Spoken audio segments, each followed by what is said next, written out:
I just want to start with a story that is from our own life. This happened just prior to when my family went on home service for 1 year. In 2010, we left Hungary, and we are going to have our first kind of full 1 year home service. We hadn't done that yet, and we were ready. We had done 2 short-term kind of home services leading up to that, and they were quite stressful, going from place to place to place pretty much every day for 2.5 months, and then coming back and going, why in the world did we do that? But before we went on home service, there were, in that year, 2009, 2010, 2 car accidents that we were in. One car accident, our family was driving in Germany, and it was on New Year's Eve, December 31st. We were leaving one city, going back to the kind of the home of friends where we were visiting after being out and being tourists for the day. And as we were driving, I exited the highway and didn't realize that the exit that I was on was like a 180 turn. It wasn't just like the gradual thing. I mean, it was an hairpin turn. And so as I came up the ramp, it was raining, and it was 0 degrees. So it was pure ice. I hit the middle of that, and I just started, swinging sideways, and we ended up swinging around enough so that the front end of the car went into a guardrail, and the guardrail was just at the right height to go right through our radiator. So it didn't hit the bumper. I'm very glad, because the airbag went off, but it just punctured right through our radiator. Of course, now we're sideways on this off-ramp, and cars are coming right by and losing control right next to us. Because nobody could really get traction on that. It was not a good situation. Do you get out of the car? Do you stay in the car?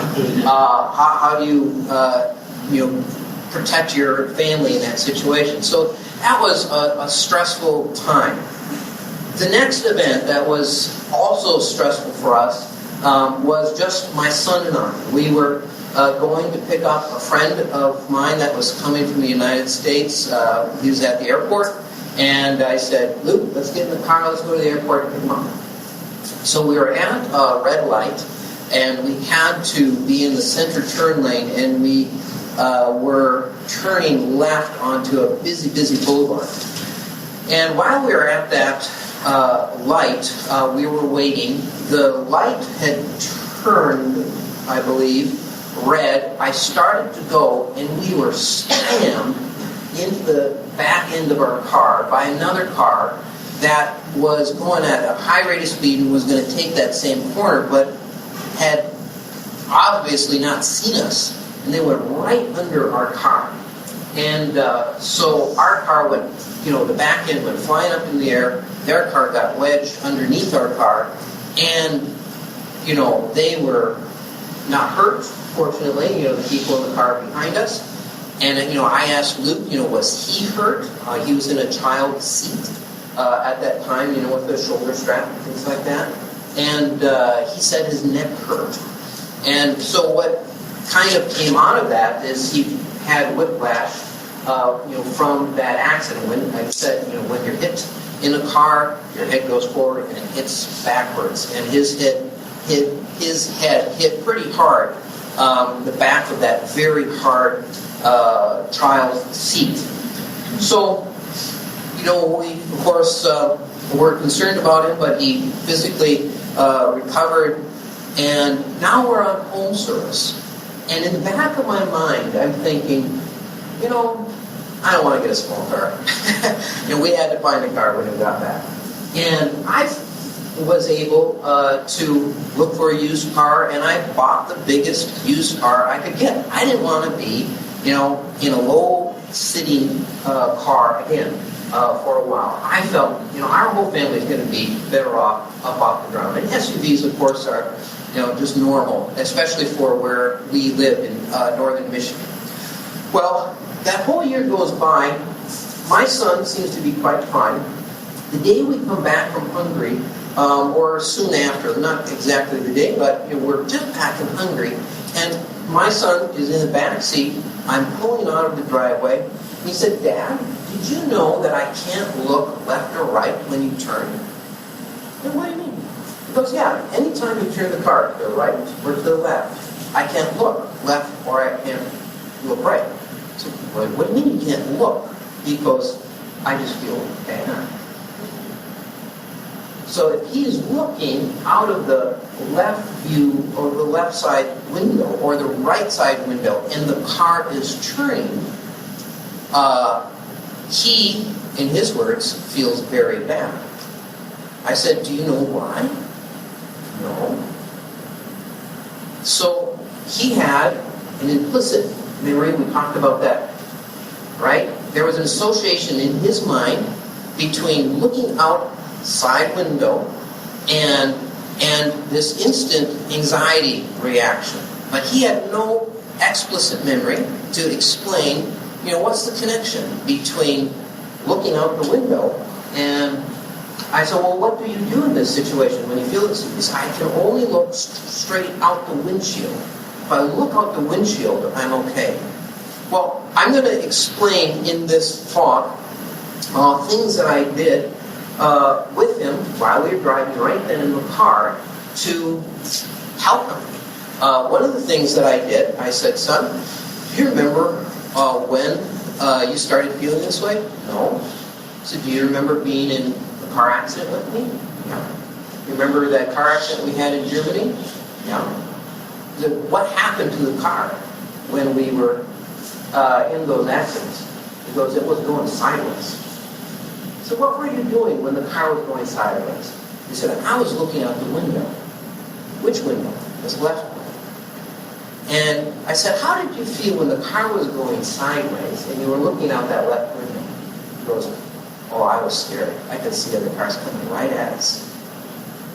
I think I understood where it came from. And he understood where it came from. And I said, "This is what I'd like you to do." Still driving in the car. I said, "I'd like you to, just for a minute, take in a deep breath through your nose. Go. And I'd like you to hold it for 2 or 3 seconds. So you pause with that breath in your lungs. And then I'd like you to blow out real slowly through your lips. And while you do that, turn your head to the left. Would you do that?"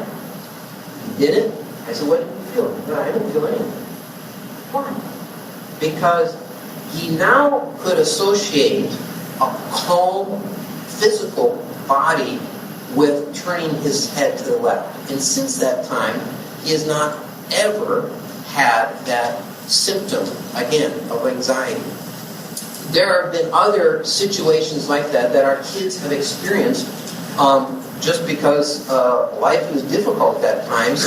And that is very useful to be able to use just right on the spot with yourself or with others.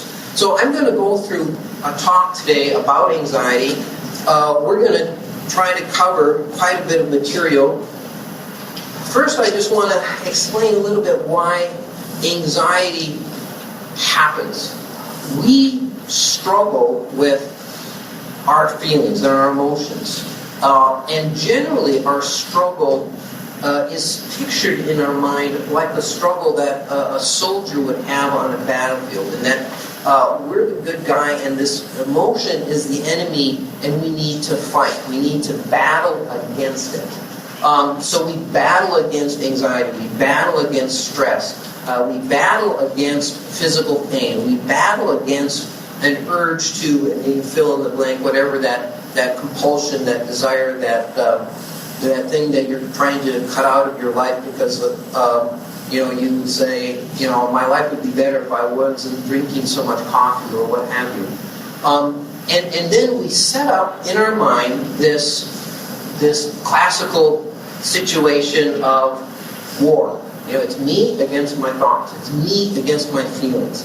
That, in a nutshell, produces a lot of problems for us.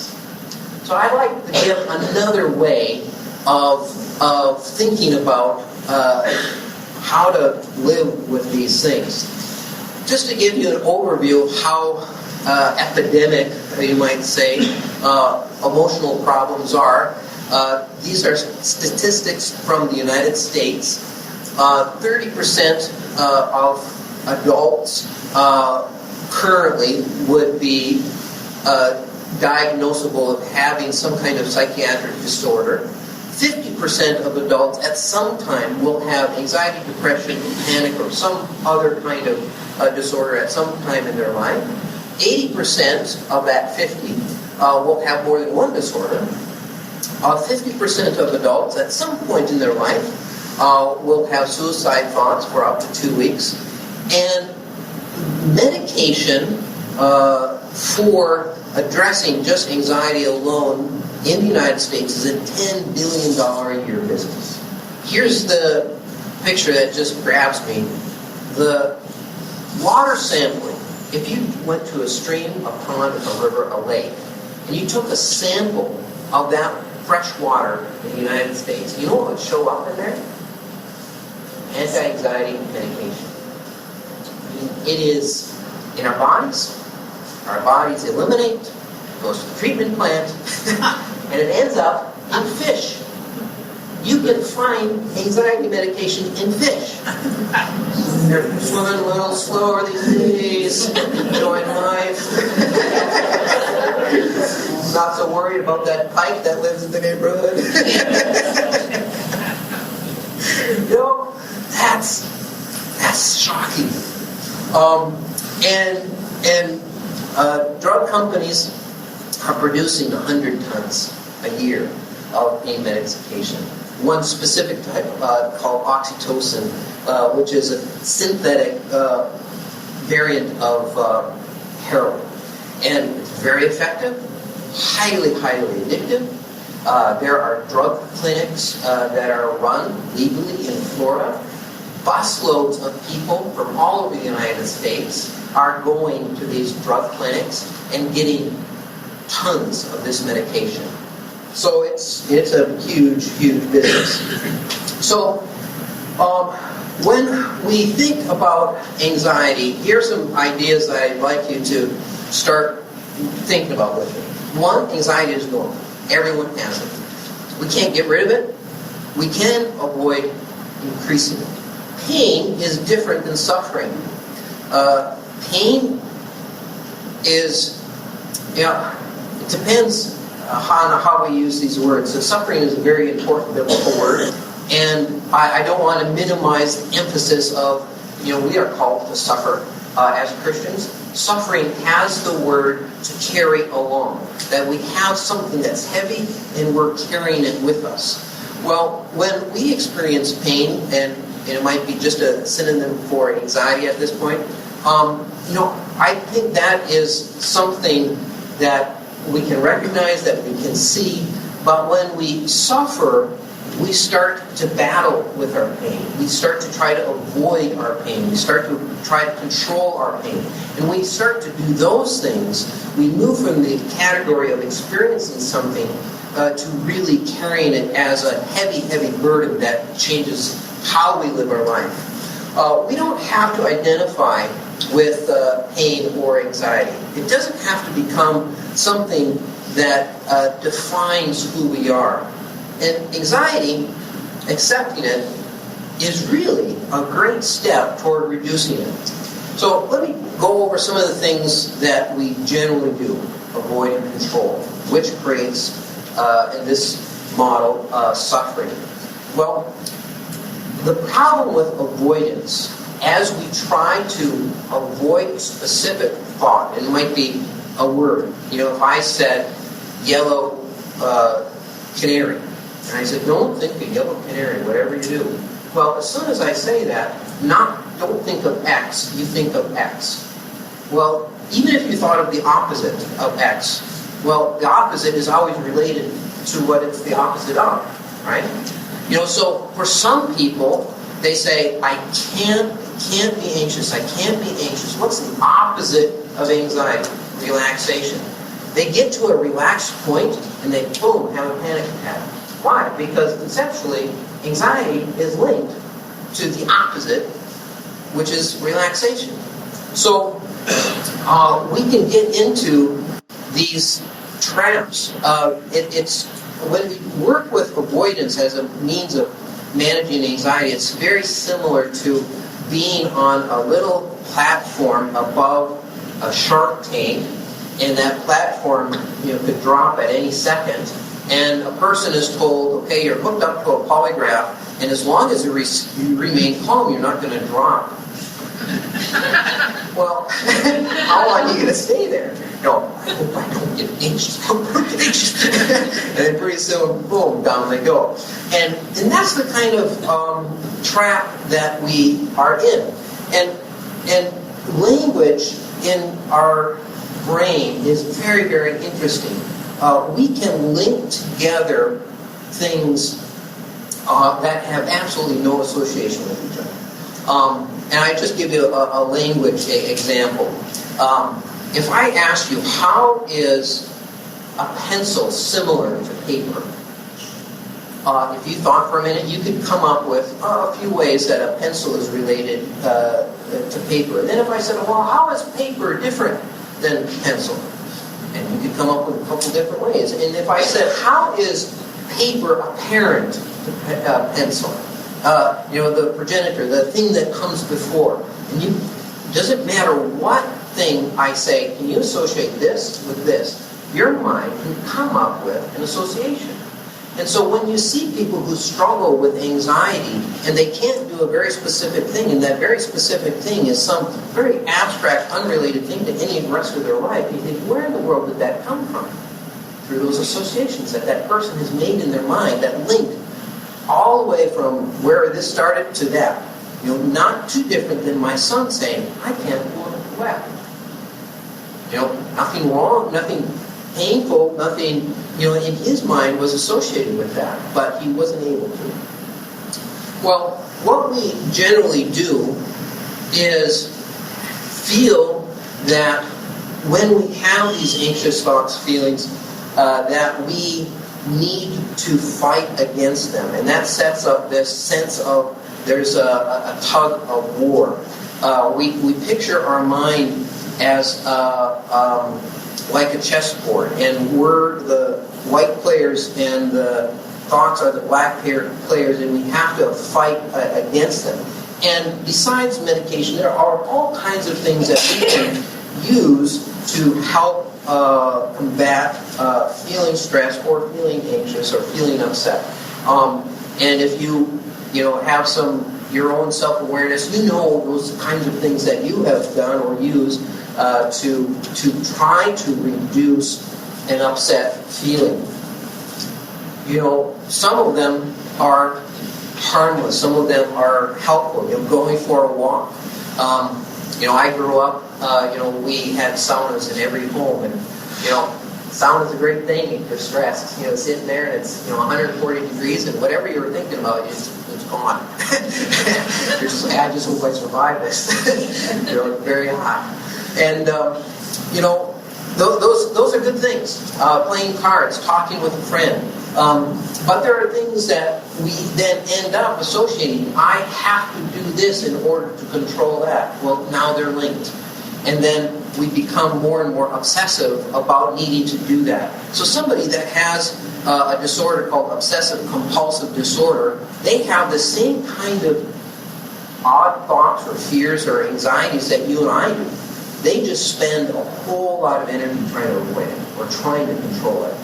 Their thoughts are absolutely no different than us at the root of what they're concerned about. Well, when we're using these kind of strategies, we lose out. We lose out because we start living our life differently. We start navigating through life saying, your daughter, your son says, I was invited to that birthday party, but, I don't want to go. There's this after-school program. They don't want to participate. There's a church youth activity. they can only go if, this one particular person is there with them. If that one person is not there with them, they can't go. And so what we end up missing out on, you can call the pain of absence. Their life is restricted. They miss out, especially on the younger years, if they're struggling with anxiety, social learning opportunities, life learning opportunities, educational opportunities. Well, and then there's the pain of presence, that we carry with us, something, that tightens our chest and turns our stomach and gives us headaches and backaches and things like that. Well, I think there's good reasons that we try to control and avoid. Most of the time, these kinds of strategies work in the external world. If there's something wrong with my car, I'm going to try to fix it, and I'm going to try to do something once it's fixed to prevent it. I want to get rid of it, so it's gone. That kind of strategy works great in the external world when we're facing real life problems. If you went to a store and they didn't have what you needed, you went to another store and you found what you needed. So, doing those kinds of things to solve problems, to eliminate problems, to avoid problems, is effective when we're dealing with most of the things that we face in the external world. And we're told, to control our feelings. Don't be sad. Don't be anxious. You've heard those kind of comments as you were growing up. I heard those kinds of things. Said with good intent, but the idea that is conveyed to a child is, well, I should be able to stop myself from feeling X. And I don't know if that's the best message that we could give kids. We believe others control their feelings. I don't know how many times I have thought, oh, so-and-so seems so, together. And then you start talking with them, and they go, I struggle with this and I struggle with that. Really? I do too. But we don't necessarily see that we all struggle with things. We sometimes like to assume that other people are different than us and aren't plagued with the same anxieties or insecurities that we have. And we sometimes are taught, that happiness depends on the absence of pain.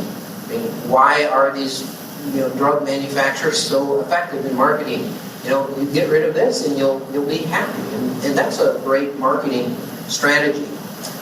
And we see the short-term gain of avoidance and control. If you have problems with exotic animals and you don't go to the zoo, what are you going to feel? Ooh, good. As long as you don't have to go to the zoo. So your strategy of avoiding exotic animals is, in the end, going to work for you. If your anxiety, is about, social embarrassment, you're going to use that strategy and many, many times be very successful at avoiding being embarrassed, avoiding being in a situation where you're not in control. And you say to yourself, whew, that worked. I'm glad. I was able to go to worship, and I sat in the back row. Nobody said anything. I went home. Boy, it was a good day. And we feel now even more hooked in to our control management strategy. Well, I'd like to suggest another kind of a strategy. In the end, control does not work very well because of the costs that I had mentioned, pain of absence, pain of presence, and things that are avoided. An attitude of having compassion for yourself, for the things that you struggle with, is a great attitude to have. You're not perfect. John did a wonderful teaching this morning on, when we start comparing ourselves to others, we're always going to come up short. And we need to recognize that we struggle and we're not adequate, we're not skilled in every single area, and we don't always know how to handle things. We don't possess 100% wisdom. We don't even follow the wisdom that we do possess at times. And it's helpful to just start with a sense of, I need to extend some grace to myself. Blame doesn't help either. Most people just blame themselves. If I were more like that person, I would have more faith and I wouldn't struggle with this. I prayed about this problem for a long time, and God didn't take it away yet. I'm certainly the kind of person that the Bible talks about being double-minded, and therefore God doesn't hear my prayer, and I am not going to get an answer to this because of my lack of faith. I've heard that. And I want to suggest that there's an alternative to control. At the end of our time yesterday, I got to this image, and I want to just spend a moment with this and then the next slide to help illustrate what this alternative is. When somebody is feeling anxious, when somebody is stuck on a certain repeating thought or a traumatic memory, the sense of who they are gets linked to that one small area. And this is a wheel, and you want the center of your awareness to be tapping in at most times to different dimensions of who you are as a person.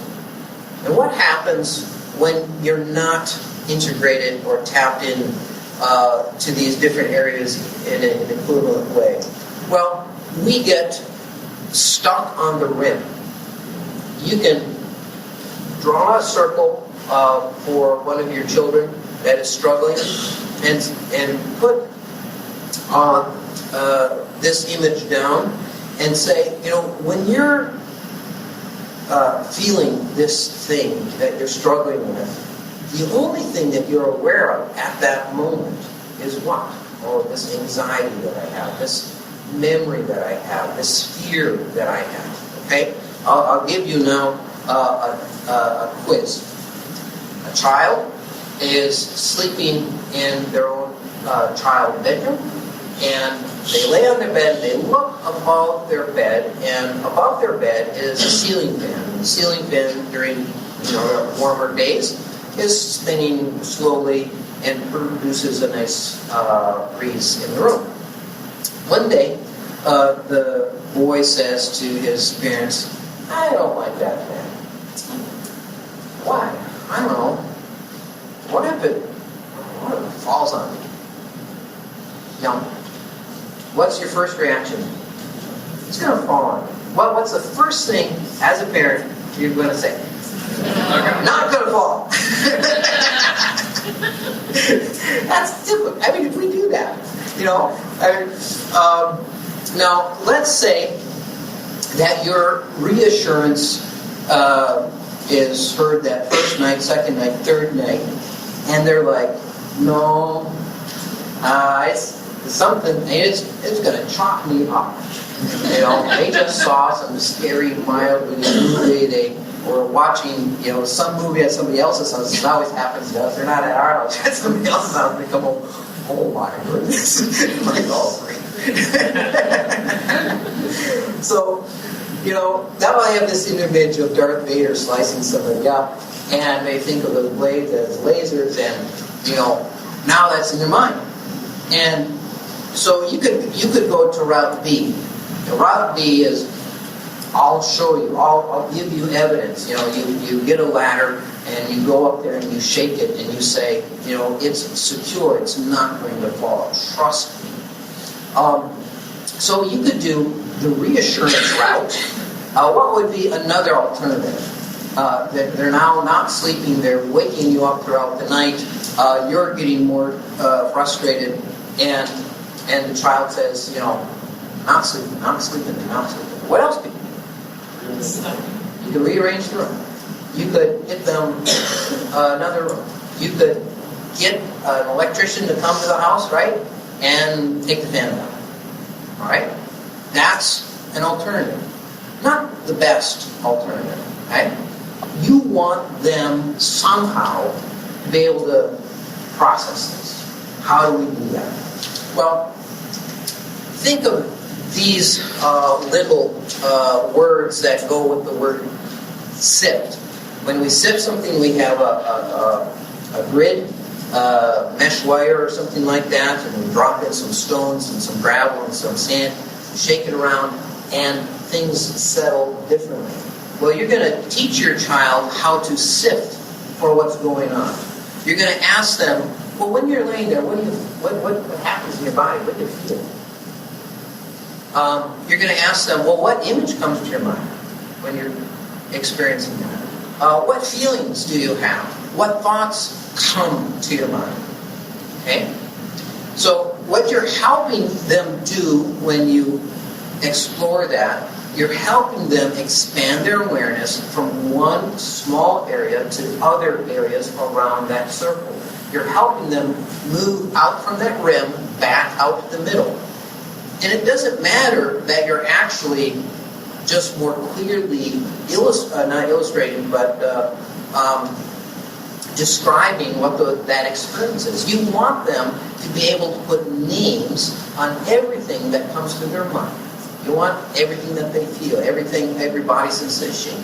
The more we can name things, the more we can understand things, categorize things. Well, what happened in this situation, it's a real situation. The dad asked the son, what's your favorite memory? And the boy said, going fishing with you. Okay? What's one of the best things that happened in your day? And the son said, when I was outside today playing soccer with our neighbors. What do you think about your mom and dad and how much we want to love them? He goes, I know that you love me and that you do anything to protect me. Okay? And he only used those three things. He said, as you're laying in your bed, you can look up at that fan if you want or not. It doesn't really matter. What I'd like you to do is think about me eating fishing. Okay? And that first night was a little bit rough. Second night better. Third night was fine. All he was doing is giving his son a way to get off of that rim and to get back into a more centered position where simultaneously he has other thoughts, he has other memories, he has other physical sensations. And he did it by helping him draw out those different things. And that breathing suggestion that I gave you would be also very useful in that situation. We need to be able to show our kids that there's something else that they can do. A feeling, an emotional state that we have. You know how long it lasts? It lasts 90 seconds on average. When you help a child with just learning how to take 10 deep breaths, hold it, exhale it slowly, 90 seconds will pass. And you know what will happen after those 90 seconds? They'll be feeling something else. They will. You will. I will. I mean, our attention doesn't stay that focused on any one internal process for more than 90 seconds. It just moves on. And you just gave them a way to buy that time. And they can get to another place. Well, the illustration that is helpful to me is to picture anxiety or pain or something that's distressing to us as a radio that is producing this discomfort. And the radio sound is this discomfort that we have, this anxiety or bad feelings. And there's a volume dial on the outside.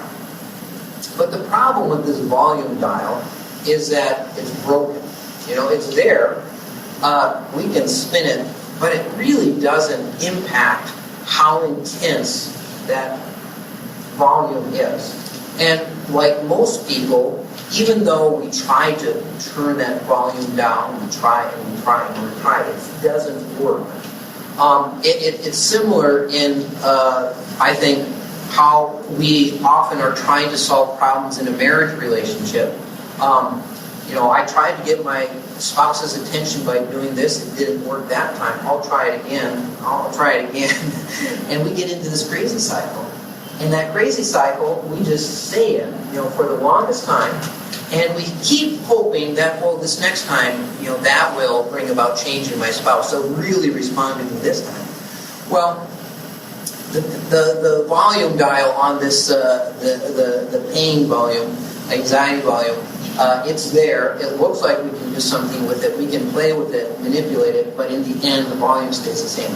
Well, if you were to turn that radio around, and you saw on the backside there's another dial, and that dial is willingness. How willing am I to experience whatever's coming out that other side? How willing am I to experience anxiety? How willing am I to experience pain? And we can set that dial. We have control over that. We can say to ourselves, anxiety is intolerable. I cannot accept it. I do not want it. That means the dial is turned down very low. And when the dial is turned down low, our life and how we live it is very restricted. We can turn that volume up, and we say, pain is a part of life. I accept it. I'm moving forward. I think the best living example of that attitude is Johnny Erickson taught it. If you've ever heard her speak or read any of her books, what can she do besides embrace pain? She has no other choice. You and I really are in that same position. It's not going to leave us. We're not going to outrun it or escape it. It's going to be there. If we have difficult memories, sad memories, traumatic memories, I ask people bluntly, I said, when do you think you'll get to a point in your life where you don't remember what happened to yourself? I said, well, remember. Right. It's not going to go away. What are you going to do? Are you going to try to avoid that thought, avoid that memory the rest of your life? Or are you going to say to yourself, it's there. I'm going to live with it. Literally, live with it. It's right there. I'm right here. And I'm not going to fight it. When that happens, something changes in our life. That all of a sudden, that battleground that was happening is gone. It's like we're in this tug of war. The other side is pulling, and all of a sudden we just let go. I'm not going to do it anymore. Well, there's a trick that happens in our head when we do this. The trick is we quickly say to ourselves, I finally got a way to control my anxiety. Do you see the trick in that? Because as soon as you say that, you're back to, I can control my anxiety. Being willing does not mean that you found a way to control your anxiety.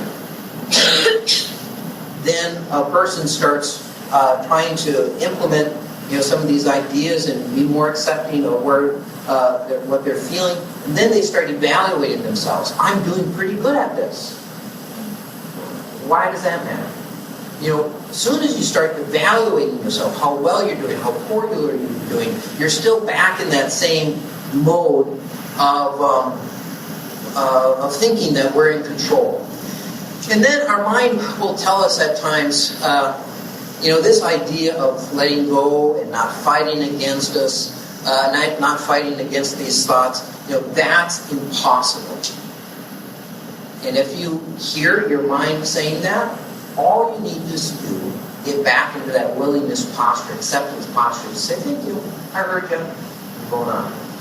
What our mind does naturally, our mind is a categorizing machine. As we experience things, it needs to put things into certain boxes. It needs to be able to conceptualize why and how something happens. And I use the illustration of like 3 dots on a wall. And as our mind sees 3 dots, in our imagination, we draw lines connecting those three dots. Why? Because our mind doesn't like three random dots. I mean, we have to see a relationship between things. So it's always categorizing, it's always predicting, it's always trying to explain, it's always saying, well, this happens and that's going to happen and that's not a good outcome and that's basically worry. And it's judging. That was bad, that's not good. And it's helpful for us to see that our mind is on its own naturally doing these things. It's something that you cannot stop your mind from doing. But here's what I'd like you to think about. You don't have to believe what your mind is doing. You don't have to weigh it as, well, this is true. We get stuck when we start saying, I feel bad, I am bad. I feel helpless, I am helpless. I do have this anger toward this person, and that makes me a horrible person. And so we start to believe that the state that we're in is actually our trait. And those two words were up there a few slides ago. That when we're on the rim of that wheel and we're stuck in one kind of position, what we're really saying is this state that I am isn't just a state. It's a definition of me. When that begins to really encompass a person's life, in time they end up having an emotional disorder because that emotional state now defines who they are and becomes not just a state but a trait. For example, just see the randomness of this. If you were walking down the road along that C boulevard there are several different dumpsters. And if you came across a dumpster with garbage overflowing and you saw that garbage overflowing the dumpster and you looked at that garbage and you said, that's me, I'm garbage. Well, that would be silly. And that's no sillier than us believing all the other things that our mind is doing to categorize, to explain, and to judge who we are as people. But you can illustrate this simply by doing the following. Hold your breath for the maximum amount of time that you think you can hold your breath. I remember doing that a lot in high school for some reason. I don't know why. Maybe we were all competitive trying to see who could do it. But I don't think I've done it since then very often. Let's say that you could hold your breath a maximum of 60 seconds. At the end of those 60 seconds, what are the feelings, sensation, urges that you would imagine? You would imagine that somebody has a very strong urge to breathe, right? Okay. And you would say to yourself, that urge is something that is causing me to right now gasp for breath. So what you're picturing is that urge is doing something to you, right? What if you flip that around? What if you said to yourself that you were in control of that urge? So as you hold your breath, you start saying to yourself, I'm going to make this urge come right now. And I'm going to let it go. I'm going to make it come, I'm going to make it go. I'm going to make it come, make it go. You can hold your breath up to 50% longer. Why? Because all of a sudden, this urge isn't controlling you, you're controlling that urge. What we are able to do is give room for these experiences that we have to take place without trying to control them. When they don't control us, we're in control. That's what we want. Another great thing that you can do with your kids, and they might like this, is explain to them what saliva is. It's a nice gross thing. Kids like gross stuff, most of them. Saliva is something that is an antiseptic. It protects our teeth. It helps with digestion and speech and swallowing. It prevents decay. Rich would tell you drug addicts lose their teeth. Why do they lose their teeth? Because when people are doing cocaine, they lose the ability to produce saliva. And you see people from age 18 to 25 who are drug addicts who have something in their mouth. It's not a cigarette, it's a lollipop. Because they're trying to produce enough saliva. Okay? Saliva is very, very important.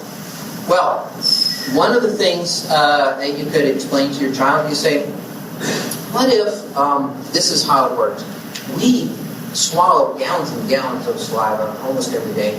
What if instead of collecting it in our mouth, we just put it into this beautiful, nice goblet, a nice crystal goblet, and we spit into that, constantly every hour. I mean, every few minutes, we spit into that until we got a nice full glass of saliva, and then chug it.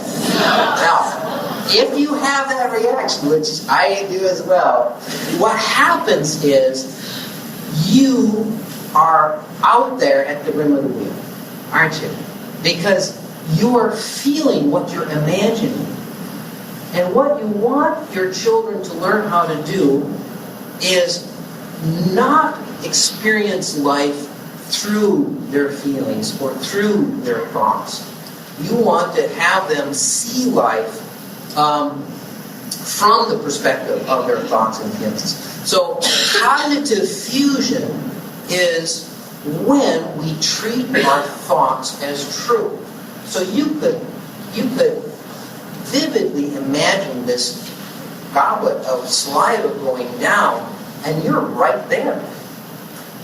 It means that your thoughts and your feelings are very closely linked together, and when people are struggling with anxiety and other problems, they are feeling that the thoughts that they have about their emotional state are true, and they make judgments about them. Anxiety is bad, sad feelings are bad, painful memories are bad, and I need to avoid these things. So what we want to teach our children is how to look at their thoughts. I am having the thought that. I'm having the feeling that. I'm having the memory that. I'm having the physical sensation that. When we say it in that way, there's distance between I, the observer, and the event. But when we say it a different way, I am anxious. I am inadequate. I am tense. I am paralyzed. There's no distance. And we have this word machine that is always going. And could you help me with another? What we want is to help our kids recognize that their brain is this word machine. And it's constantly producing these things, and we need to be able to look at it as that and not as truth in itself. So the illustration that I have there is a chessboard. That chessboard, white and black chess pieces fighting, that's going to go on. But rather than seeing themselves as the white chessboard, the white pieces fighting against the black pieces, help them recognize that they themselves are the chessboard. And that in their head is this dialogue going on back and forth. I'm this, no I'm this. I feel this, no I feel this. And they themselves are the platform for where that is taking place. And it's the difference between looking at life through a yellow pair of glasses, tinted glasses, that are right next to your face, or holding those glasses out there far enough to say, well, this is what life looks like when I am looking through those glasses. I see things darkly. Oh, not now. I see it darkly. And that perception is very helpful. So when we're looking from through our thoughts, these are the kinds of problems that we are recognizing, that we're struggling to control. I just passed out a very simple illustration that I have used lots of times, and I wish I could have people tell you some of the testimonies of how helpful this is. How do you get distance? How do you get yourself back into the center of that wheel? One way is to think of 3 train tracks. A train track has a long car or a series of cars on it with an engine, and in each car are different things. The first train track are just things that we notice. It might be feelings, it might be events around us, it might be sounds. The second train track are things that we think. And it's that word machine that's going and going and going, evaluating, judging, perceiving, predicting, all of those things. And then the third train track is another long train that has in each car a different impulse, a different desire. I feel like I need to do this. I feel like I need to do that. And if you can see on that illustration through that handout, you can use that handout, you can see that a person has a certain feeling, and they have thoughts about those feelings, judgments about those feelings, and they have a certain desire to act. Your goal is to get up on top of this crosswalk that is on above those 3 train tracks and look down. Say, there it comes, there it comes, there it goes. How long is each of those train cars going to last? About 90 seconds. If you wait, if you help your kids learn how to recognize that emotions are going to come, emotions are going to go. Thoughts are going to come, thoughts are going to go.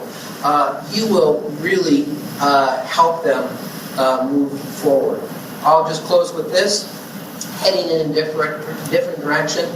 Realize that when we accept that anxiety is a part of our life, we're moving in the right direction. When we're willing to have it be there, it doesn't mean that we want it to be there, but we're saying, I'm going to open the door to this. And as soon as you open the door to something that you've always fought against, the fight is over. And then you're going to let go of that battle, and then you're going to find the courage that you have within you, that you have because of your relationship with God, to say, how do I really need to live my life? Not in an avoidant way, a restricted way, but a life that is full and meaningful.